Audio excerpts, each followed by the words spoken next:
नमस्कार, मी रुचिकाच रेसिपीजमध्ये तुम्हा सर्वांचे खूप स्वागत। आपल्याकडे सत्यनारायणाच्या प्रसादासाठी शिरा बनवला जातो। असाच प्रसादाचा शिरा कसा बनवायचा ते आज आपण या ठिकाणी बघणार आहोत। तर चला आपल्या रेसिपीला सुरुवात करूया। रेसिपीसाठी लागणारे साहित्य म्हणजे 1 वाटी रवा, अर्धा वाटी केळीचे काप, 1 वाटी साखर, 1 वाटी साजूक तूप, ड्रायफ्रुट्सचे काप, 1.5 वाटी दूध, पाव चमचा इलायची पूड। आता आपण कढई गरम करायला ठेवली आहे। कढई चांगली गरम झाली की त्यामध्ये 1 वाटी साजूक तूप घालून घेऊया। साजूक तूप चांगले गरम झाले की त्यामध्ये आपण काही ड्रायफ्रुट्सचे काप घालून घेऊया। ड्रायफ्रुट्सचे काप हे आपल्याला या तुपामध्ये चांगले खरपूस असे भाजून घ्यायचे आहे। तर तुम्ही बघू शकता आपले ड्रायफ्रुट्सचे काप खूप छान खरपूस भाजून झाले आहे। तर आता आपण या ठिकाणी यामध्ये 1 वाटी रवा घालून घेऊया।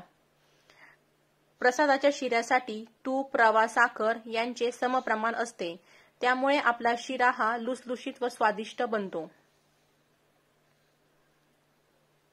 तर तुम्ही बघू शकता की आपला हा रवा या तुपामध्ये चांगला खरपूस भाजून तयार झाला आहे।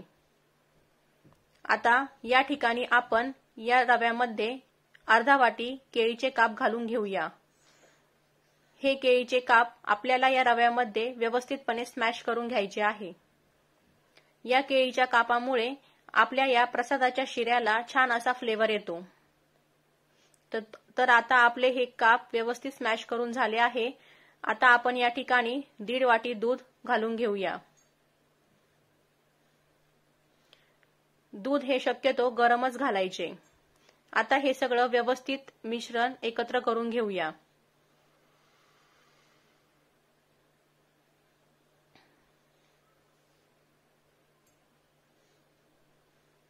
आता हे सगळं व्यवस्थित मिक्स झाल्यानंतर आता आपण यावर झाकण ठेवून एक चांगली 2 ते 3 मिनिटं वाफ काढून घेऊया।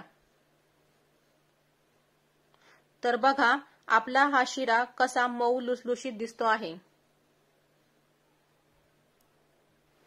आता या ठिकाणी आपण 2 ते 3 तुळशीची पानं घालून घेऊयात।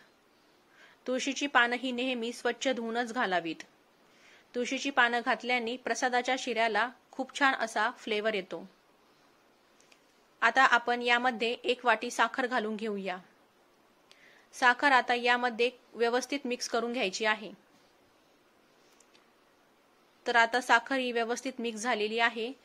तर आता आपण यामध्ये पाव चमचा इलायची पूड घालून घेणार आहोत।